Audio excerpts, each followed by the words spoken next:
Okay, fine, nice. Yes! Yes! Okay, phew. It's only like a few % chance for it to explode, so that's really good. Good start. Brah! And that's the gauntlet done. Happy with that. Good stuff, good stuff. Okay, let's take that. That's definitely good.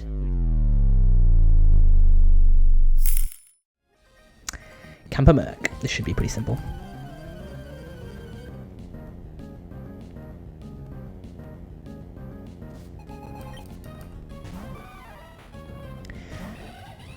The classic start we've seen time and time again. Never lets us down.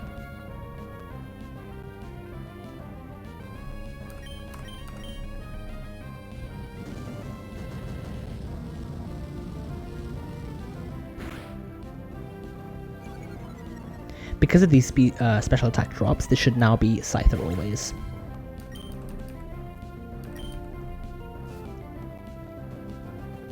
Scyther comes in and always goes for dual wing beat because it always kills. We go straight into Dreadnought.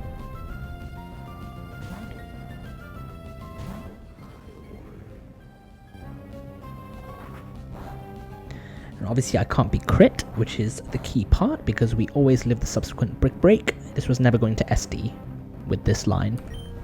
And we just kill with Rock Slide.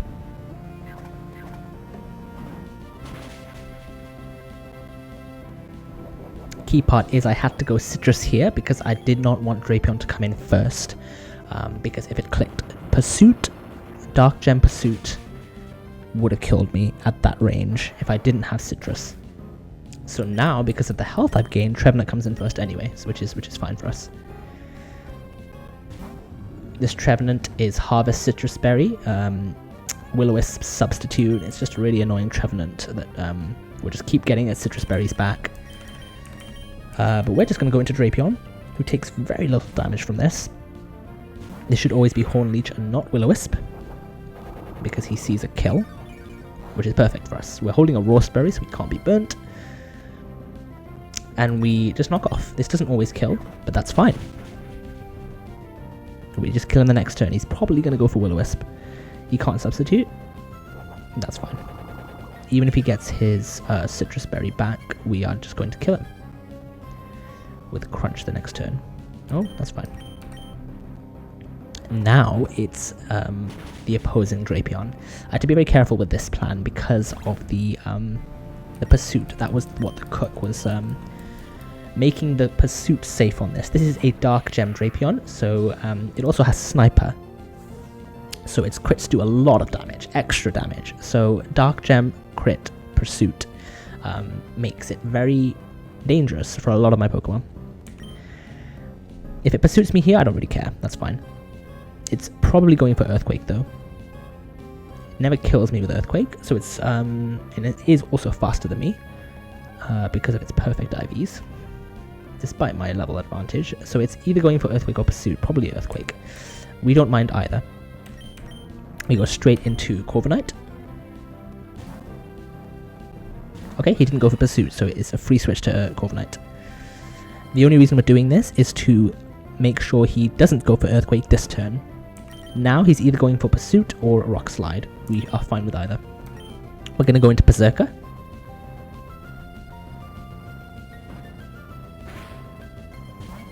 Okay, that was actually a better outcome for us. He didn't crit either, so we're going to Fake Out. Okay, that's fine. Now again, he can go for Pursuit or Earthquake. We can take either. We go straight back into Corviknight.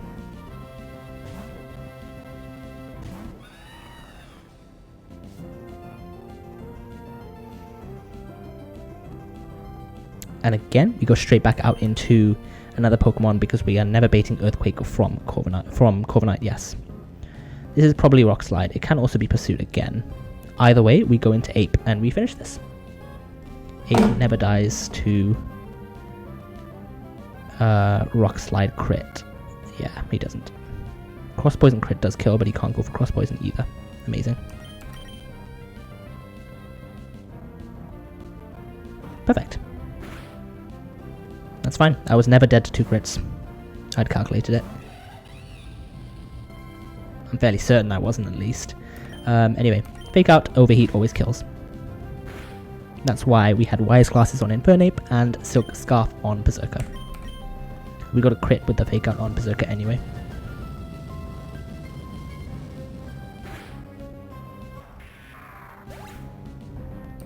Okay, riskless.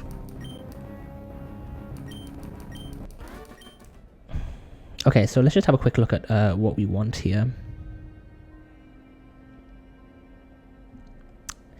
Camerupt is a dupe. Weezing is a dupe. This is really good because Weezing can explode here, so it's definitely a nice dupe to have. Magby, Magmar, and Magmortar are probably the worst that we can get here. They're not very good. It'll probably be a sacrifice at some point in the end. Although realistically, even Torkoal is probably going to explode at some point. Torkoal would be great. Turtonator would be great. These would not be so great. I don't really care what I get. We'll take anything. Turtonator typing is pretty nice, I'll be honest. It's really nice. Torkoal is really nice as well. Really good defenses. Give us some in. Give us some in. Okay, we'll take that. Torkoal. Level 40 Torkoal. Nice and easy. What do we call this?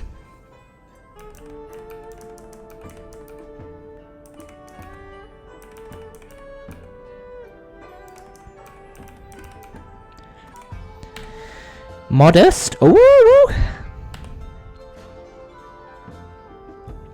That's really good. We'll take it. Yeah, defense is below average. HP is below average. Special defense is decent. But modest, yeah, you'll probably be doing some damage a bit. Yeah, I'll take that. I'm happy with that. I'm very happy with that. That is a solid encounter. This fight was a bit finicky to plan. Because there's a lot of uncertainty with it, actually. The reason there's uncertainty is this man starts with a Bastiodon that's sturdy, so it can't be killed in one hit by the Pokemon that I have, and is holding a red card. That red card means that as soon as I do damage to it, I am switched out into a random one of my Pokemon. Hence, it's really difficult to plan, because it's going to be a random Pokemon that I go into, and I can't OHKO this. The plan that I came up with is to fake out this. This wants to set up Stealth Rocks really badly on turn 1. If I fake it out and I get switched into someone random, it loses its turn. If I didn't do this, it actually has Metal Burst, so it could potentially, if I tried to Sky Uppercut here and do 99% to this, it could Metal Burst, I switch into someone random, and then they just die, because Metal Burst sends back 1.5 times damage taken. So this is the safest line. We fake out, we flinch, we break sturdy, and we go out into someone random. We don't care who we go out into, because the next turn we're going to go straight back into Infernape. And we don't mind if Stealth Rocks are up this fight. That's fine. There was no one I was hoping for at all.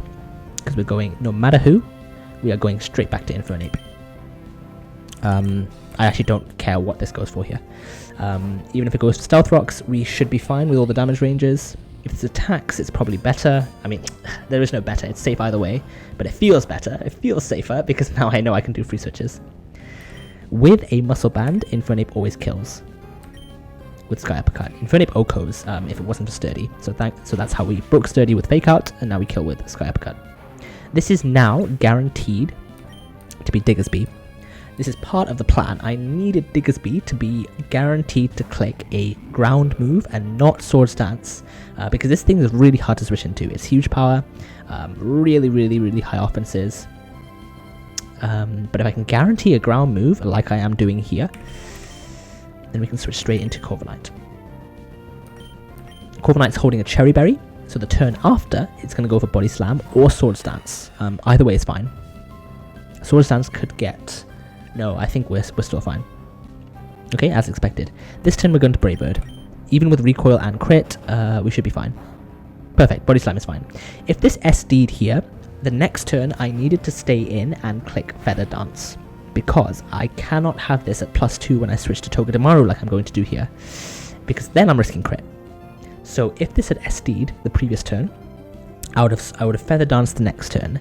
The way that I understand the AI is that once it's +2, it shouldn't be able to click Sword Stance again on this Corviknight because of the damage that I can do to it. On other Pokemon, it can just keep clicking Sword Stance, but as I understand it, this AI in this particular situation, once it gets to +2 attack with Sword Stance, it should never click it again. That's really important because one way I could lose is if he just spammed Swords Dance. If he just kept clicking Swords Dance until I ran out of Feather Dance PP, because there's only 5, then I would be risking crit going into Togedemaru if he body slammed on that turn. And then I could lose. But because he hasn't Swords Danced, he just attacked. Now he's guaranteed to go for body slam. We go straight into Togedemaru and we never die.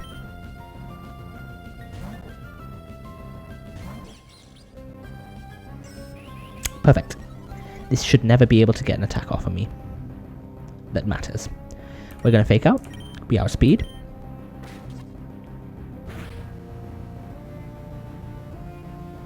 We're going to Spiky Shield. This is going to go for high horsepower. So he's going to take some recoil.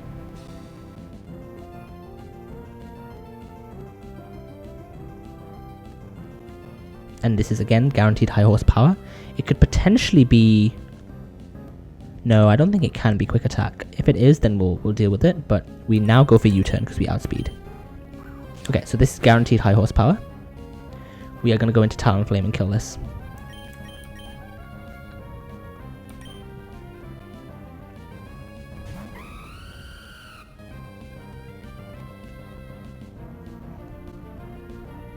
Oh, I just saw something. Quick attack crit kills me. No, it doesn't. It doesn't. It never kills me. Right, 163. Oh, but then Flare Blitz recoil will kill me, right? Okay, is there an out here? Can I go into Togedemaru safely? I'm literally full health, so... No, I can't, because this has a chance to click Body Slam here. I'm risking crit either on Togedemaru, or I'm risking crit on Talonflame. I didn't think about this. I had no other option, I think. I think I had no other option. Because we would have been risking crit on... No, I should have gone into Corviknight. That would have been safe. Because crit Body Slam doesn't kill me and I'm still holding my Cherry Berry. Okay, if this crit max rolls its quick attack this turn... Wait, hold on. Am I looking at this correctly? Yeah. This turn, if this crit max rolls its quick attack... Am I holding Oran? Oh no, I think with Oran Berry I should be fine. Yeah, we're okay. We should be okay. Safe. It's safe. This is probably quick attack. Oh, he didn't go for it. That's why I couldn't switch to Togi. Because then it would have been risking crit either way. And any crit I think kills Togi. Almost all crit rolls kill Togi. So that would have been the wrong play there. Now this is Magcargo. It's guaranteed to go for an attack. That's really important because otherwise it could Shell Smash. Can this still Shell Smash? If it does, I'm risking crit. No, even if it does, I think I'm fine. So we're chilling.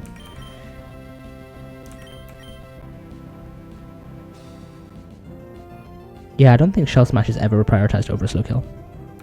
So we're just going to go straight into Kingdra. If this does Shell Smash, I'm risking crit on Power Gem. Perfect. And now we just outspeed and kill. Okay, felt like that was a bit scarier than I initially thought, but it was definitely riskless. Didn't need the crit.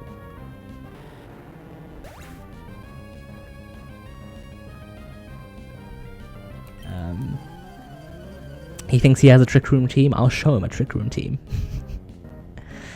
So most of his Pokemon have Trick Room and want to set them up. They're very incentivized to click it straight away. We're not going to let this Bronzong get that up though. We're just going to fake out. And you know what's next. It doesn't take a genius to figure it out. We've done it like 100 times already. This always kills.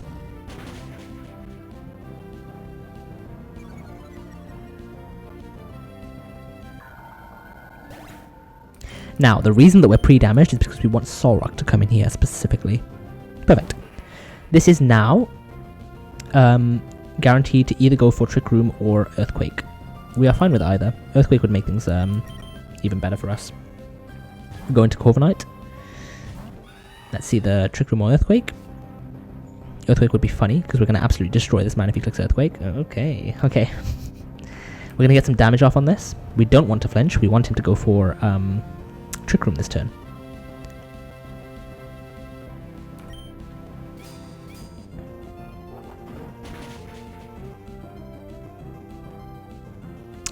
I don't actually want to kill this. We're going to defog. Waste some time. Oh, I should have Feather Danced. Not that it matters. Wasting a turn to let him go for Trick Room. Turn 1 of Trick Room. He has Room Service, which lowers his speed. However, a long time ago, we caught a Pokemon that I thought didn't have the best nature. Dreadnought has Brave Nature, plus attack minus speed. This has come into play quite a few times earlier on this run, because I remember in Attempt 3 I had a really fast Dreadnought, and he did a lot of damage, a lot of fights where he was able to outspeed Pokemon, use Rock Tomb, be faster than them, and then kill. This Dreadnought has not been performing as well, but this is where he shines. Minus speed means this guy literally destroys this man's team. I'm holding an Iron Ball, which halves speed, which means that in Trick Room I am slower than his entire team. So we switch straight into Dreadnought. And the reason that I needed Solrock to come in first is because Solrock is the only Pokemon on this guy's team that doesn't die to 1 liquidation. So I needed to weaken it.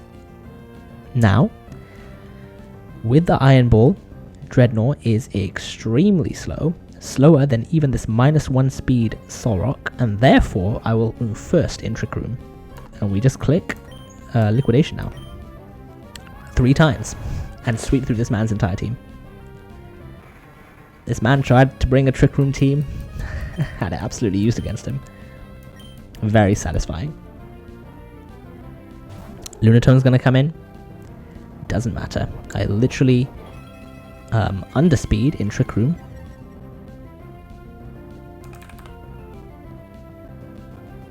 And we straight up kill this.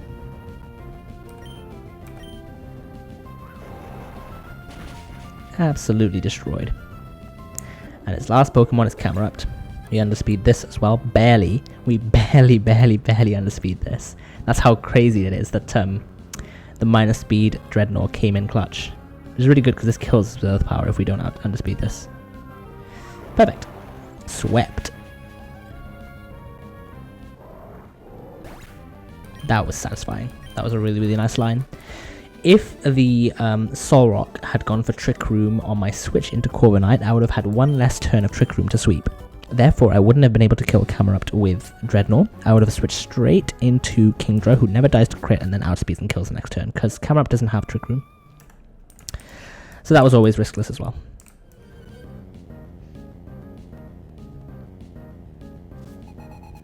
This Dubwool has Fluffy, which means that it takes half damage from all physical moves and takes more damage from fire moves. We are going to do. It also has something. It also has counter, which is a problem because if you want to use physical moves against it, it's going to bring them back against you, double damage. We are going to Feather Dance this down. Mega Kick. I also need to keep track of Mega Kick PP. This is really important, actually. That's 1 Mega Kick. It's now -2. We prefer this not to crit us, although we should be okay either way. Okay, that's fine. That's 2 Feather Dances. Okay. And this is 3. Okay, no. Payback. Should do minimal damage unless he crits. And this is 3 Feather Dancers. He's now -6. We need to keep in track of how much counter does to us. So, if he crits Mega Kick, he can do 49 damage. If I crit Iron Head, he can return 64 damage. We should be able to go for Iron Head. We want to damage this down a little bit. Okay, he might have gone for counter there. We should be okay. Flinch should be nice as well. Okay, that's annoying. Go for it again. Okay, perfect. That's 2 Mega Kicks.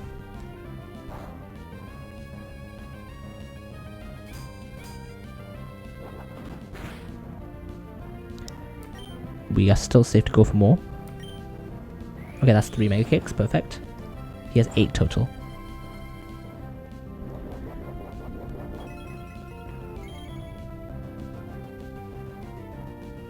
I need to always be above 64 health, otherwise I need to switch. Okay, this might be counter.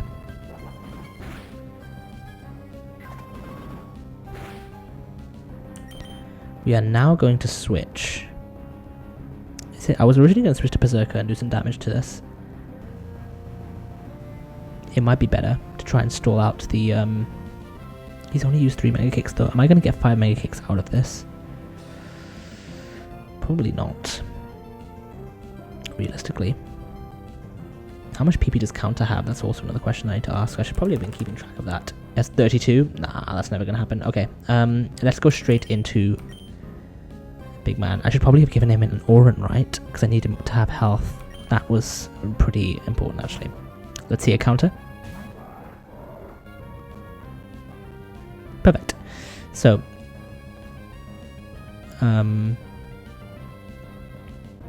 this always kills now. That's fine. He can't crit us because we are Magma Armor. That is why I brought this to -6. We're now at a really good setup at HP. Can Max roll? Okay, no, I think we've managed to steer away from the really low risk of this fight.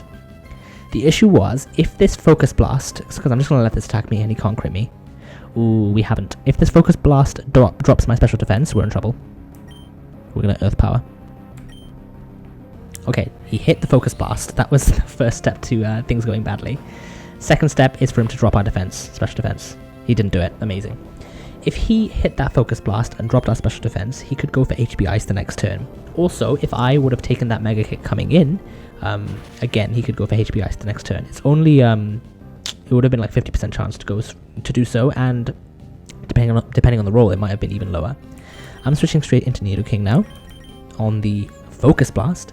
However, if this had been HP Ice, and he had critted, and he had got like a maximum roll crit, then the Spinda coming in could have gone for Dizzy Punch, which could have confused my Infernape, and then we would have been steering. But that's not possible now. This always kills. And at the health I'm at... Crit didn't matter. At the health I'm at, this should never be Dizzy Punch. Ooh, interesting. Does that change things? I don't think so. I think that's fine. This should never be Dizzy Punch. That's really important. This should either be Psycho Cut, Hypnosis, or Superpower. Any of those three, I am fine. Perfect. We never die to crit. Now we Fake Out. And I needed to hold Wise Glasses because if this had got Superpower, and then raised its defense and attack because it's contrary, Fake Out plus Overheat wouldn't have killed without the Wise Glasses. So, perfect. And we're at Mount Chimney. I literally love this music. Absolute banger. Gets me hyped. Let's go! Okay. Typical double battle strategy here. Togedemaru is pre-damaged such that both enemies see kills into it and it only. Drapion is a dark type, so it doesn't care that the Indeedee is about to go for Expanding Force, and Excelgor is always going to be attacking the Togedemaru. Drapion is just going to straight up kill the Indeedee. Togi protects. Psychic Surge is up, Psychic Field is up, so we can't be using anything like Fake Out, no priority moves at all.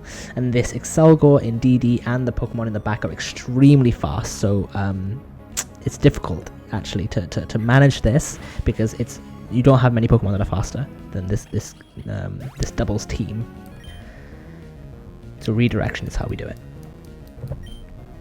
And by redirection, AI redirection, not move redirection. Now, same thing again. And we go straight into Corviknight, who can take whatever these two want to go for. It should be Bug Buzz from Excelgor, and it can be Expanding Force or Shadow Ball from the Meowstic. Either is fine. Even if this crit drops us, we're still fine. Corviknight's a monster. Perfect. That is such a cool animation. Yeah, Corviknight was always fine there. Now it's a 2v1.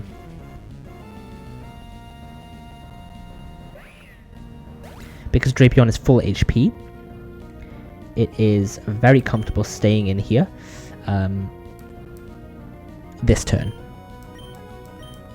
Corviknight can also stay in, but I don't want to. I want to set up the turn after. So we're going to knock off, and we're going to switch into Infernape.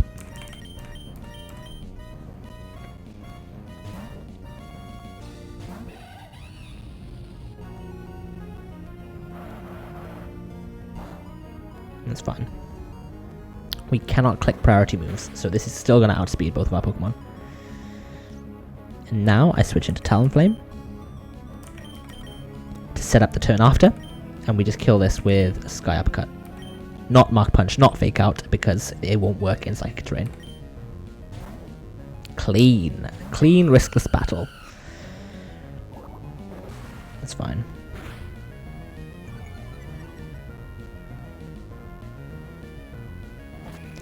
Brah! He's gone. Sork is the last one left. And now we have maneuvered such that we have two Pokemon that are faster than Sork. The important thing here is that Sork has Sturdy. It also has Weakness Policy. So we really need to kill this in one turn. So I have two Pokemon that are faster than it.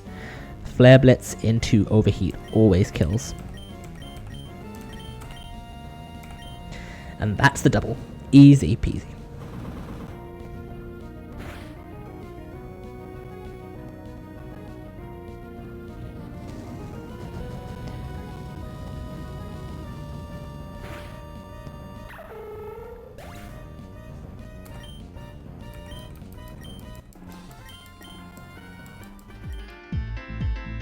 Yeah, so Mount Chimney. Lucario is probably a low roll, not great. I think the worst two things I could get are, worst by far is Druddigon. Lucario is also really bad. Anything else is fantastic. This is a dupe. All the Lycanrocs are very good and very useful. Conkeldurr is really, really good as well, although he kind of duplicates Hariyama's abilities, so perhaps not as useful. Ampharos is great, you can get Mega Ampharos soon as well. Altaria is fantastic, you can get Mega Altaria. Turtonator would be fine, mid-roll, and this is really interesting. Jangmo-o and Hakamo-o. I've not really seen many streamers use this, so I don't really know what they do, but it'll be really interesting to see if we do get them.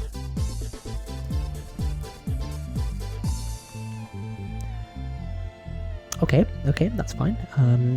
Yeah, that's probably towards the top end of a good encounter here. It's definitely avoiding the Lucario and avoiding the Druddigon, and it is, yeah, that's good, we'll take it for sure. Okay, awesome. Oops, that's not what I meant to do. Okay, Docile Nature, okay, that's neutral. That's fine, at least it's not minus speed, minus attack. Yeah, decent. 21 speed, 17 attack. We'll take it. We'll take it for sure. Alright, some really hype music for these fights. I do love the Team Magma theme. Okay. This took a while to cook. This was usually Tabitha is harder than Maxie, often is what you find. Even though Tabitha has 5 Pokemon and Maxie has 6, Tabitha has some demons and it's really, really hard to deal with. My Tabitha initially, the first plan that I came up with was probably safer than this current strat. No, I don't think so. It was similar safety. It was a guaranteed Torkoal sacrifice, and it was using a rare candy on Infernape to hit some ranges. I gave it some thought, and I've come up with a better plan, a much better plan. I fine-tuned everything, and this plan right here is pretty good. I'm really proud of it, actually. There are still risks of losing 2 Pokemon, Camerupt and Hariyama. It's should be unlikely. Camerupt has something like a 93% chance to survive this fight. Hariyama even higher. So we'll see how it goes. There he is.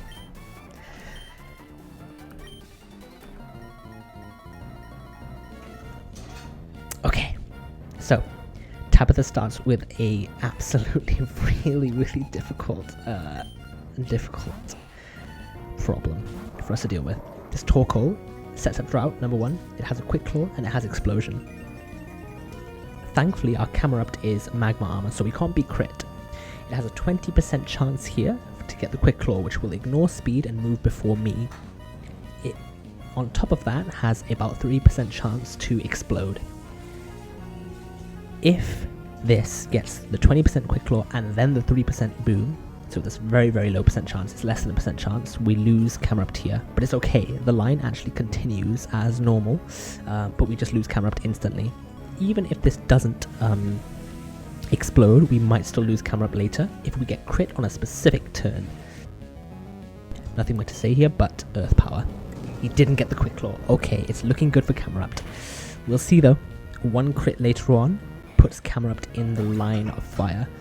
Because the Torkoal didn't get any damage on us though, it didn't go first, it didn't get any damage on us at all, Camerupt has an out. Even if we get crit that turn, there's a chance it survives. This is now Armaldo, and it should always be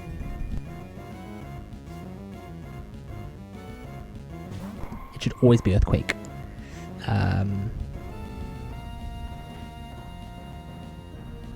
Yeah, because it's a fast kill. There's a small chance he goes for Stealth Rock. That's actually preferable. I really hope he goes for Stealth Rock here. If he crits Earthquake here, that's not good. Is it better to go to Corviknight first? I'm actually going to bank on it going for Earthquake and go to Corviknight first. Please don't Stealth Rock. Even if he does, we're still okay, but I would prefer him not to. Earthquake. I see the Earthquake. Don't Stealth Rock. Perfect. Okay, now we get a free switch into Hariyama. Hopefully he goes for Stealth Rock here. The way that we lose Hariyama is if he never clicks Stealth Rock and if he crits twice in a row. Possibly thrice. He might not even kill the 2 crits in a row. We're not burnt, and that's intentional.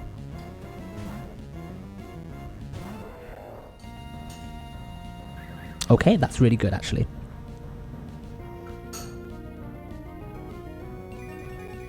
We are now going to knock off the leftovers. This is going to be Earthquake. At this point, Hariyama should be safe. Okay, no crits. We're going to Brick Break now. We never want to kill this with Hariyama. This is Battle Armor, so we can't crit it, so we're always okay to attack.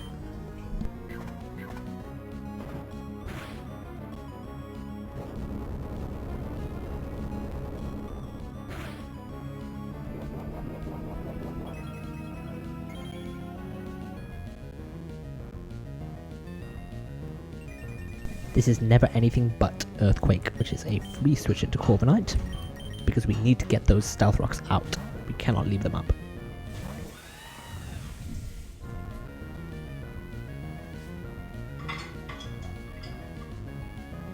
Perfect. We have to defog first, and then we always kill with Iron Head. Defog to get away the Stealth Rocks. This can't Stealth Rock again because Stealth Rocks are up already. So hazards are clear, and the turn after we outspeed and kill with Iron Head. We don't care if this crits or not.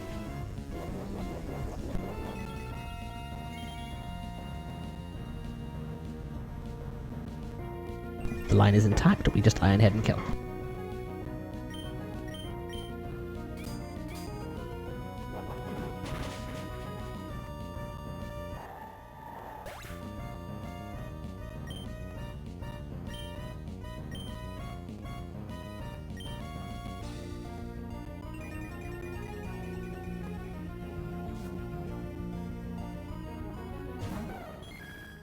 This is the big turn that decides if Camerupt can die. This is always Weather Ball. We're going to go into Infernape because we want to bait the Psychic afterwards. Infernape is holding a Citrus, and so it should always live an attack and always only bait Psychic. The reason that we're pre-damaged is so that we always trigger a Citrus and we're never in range of any move but Psychic. This turn is probably one of the riskiest turns of this fight. I'm switching into Infernape. If this Espeon crits Infernape, we might have to sacrifice a Pokemon. Okay, don't crit us. Don't crit, don't crit.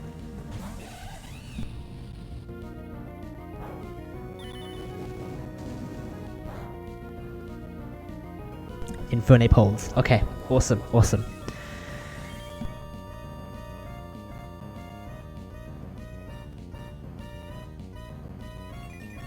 This is guaranteed Psychic on Infernape. Nothing else does more than... yeah, perfect.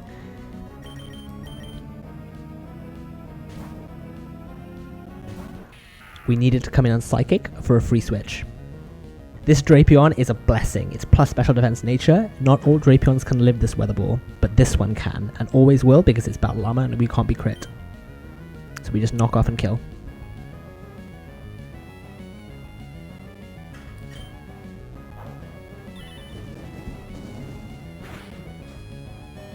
We always live that, no matter what. We're Citrus to put us into a favourable HP for the turn after.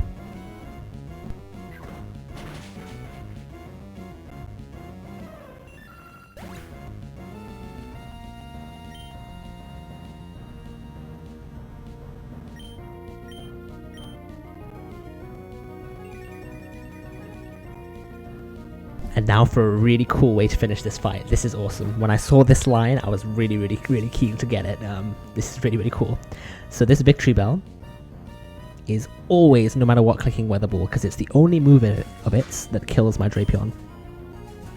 Gardevoir always lives, no matter what, even a crit. And Gardevoir's ability is Trace. This Victreebel is extremely fast because it's Chlorophyll. We take that Chlorophyll, and now we outspeed the rest of Maxie's Tabitha's team, and we sweep.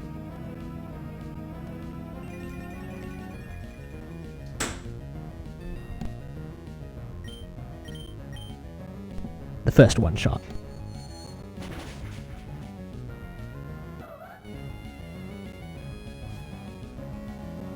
And in Sun, with Chlorophyll traced, we outspeed and Oko this. Flexing on the end. Flexing little finish on Tabitha. Deathless Tabitha, let's go.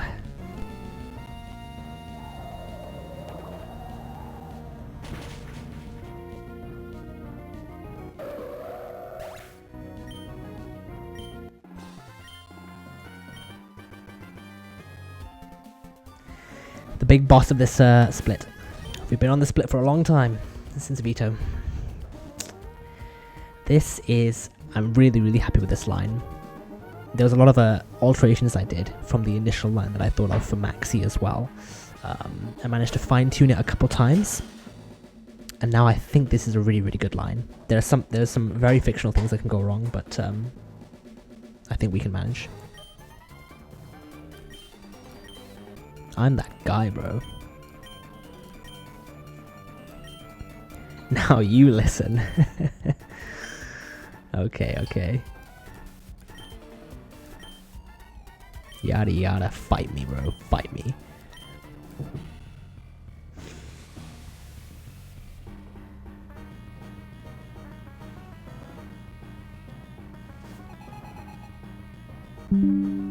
Oh dear.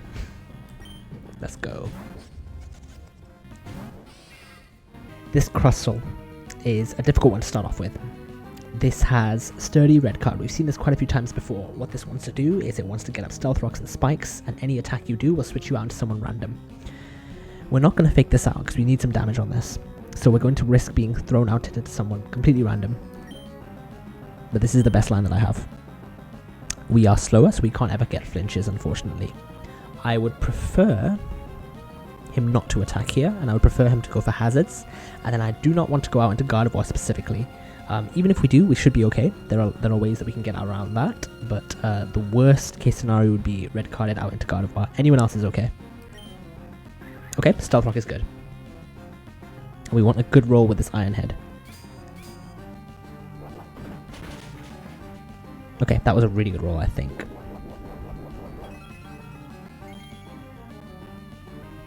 Okay, not Gardevoir. Of course. Okay, this might make ranges a bit worrying later. I've got to keep that in mind.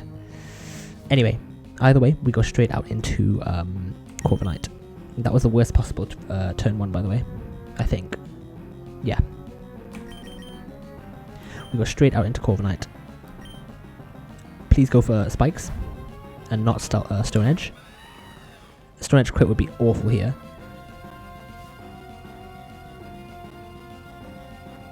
Okay, don't crit. Okay, we should be okay.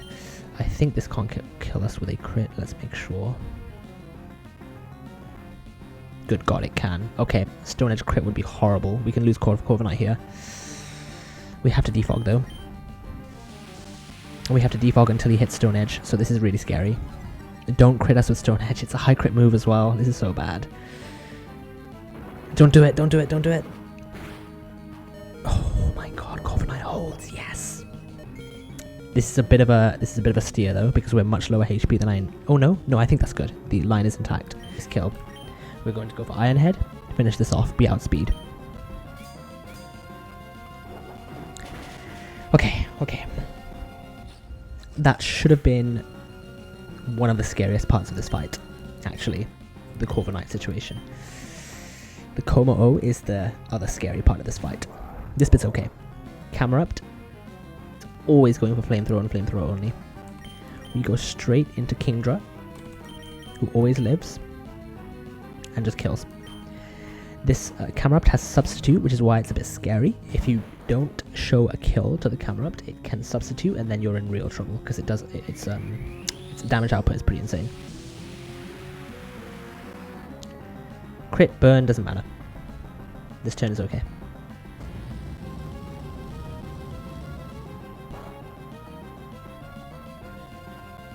Okay, we're going to Octasuke and Oko this. 4 times super effective. Oh god.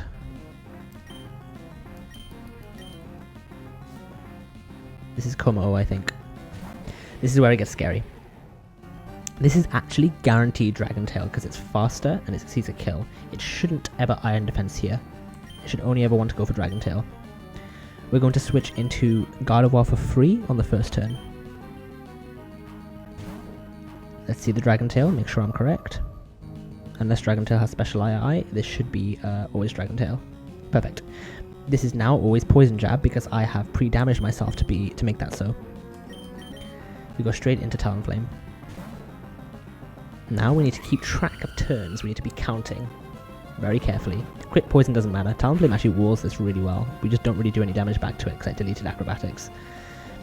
Even then Acro probably wouldn't have beaten this. It might have. But we're going to go with the route that's pretty cool. We're going to Tailwind.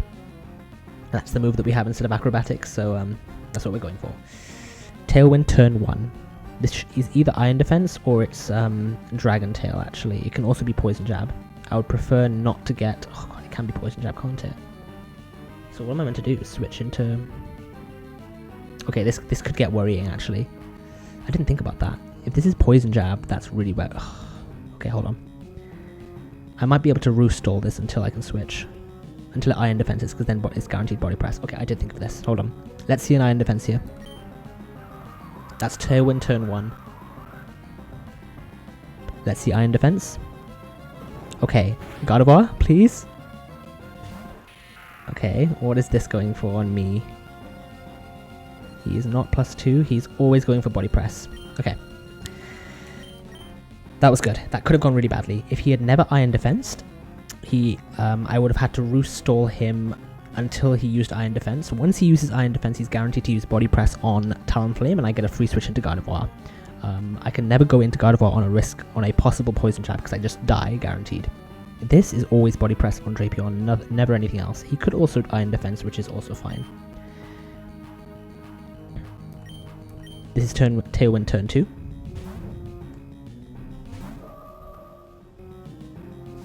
I see the Body Press. Okay, that's fine. In Tailwind, we outspeed and Oko this. Gardevoir coming in absolutely clutch for Tabitha and Maxie here.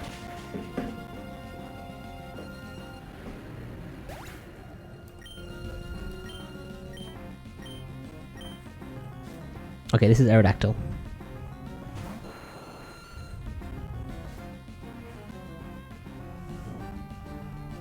This should never ever be Pursuit, which is fine. Even if he goes for Pursuit, I don't die. Technically a Pursuit crit could kill me, but he doesn't outspeed me, and he sees other guaranteed kills, so he should never go for Pursuit. Let's not see the Pursuit here. Let's make sure that... Good. Berserker absolutely destroys this Aerodactyl. It can't do anything to me. There is no world where I lose to this. I can't even be crit. That doesn't matter. We're going to Fake Out. And then we're going to Iron Head, which is almost always a one-hit KO after the fake out. Even if it's not, we should be fine.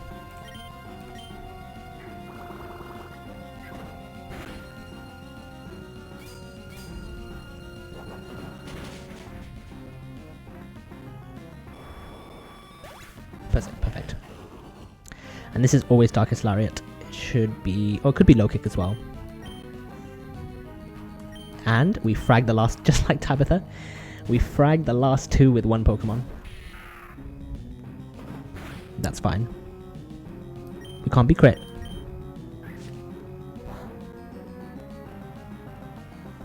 We basically regain all of our HP.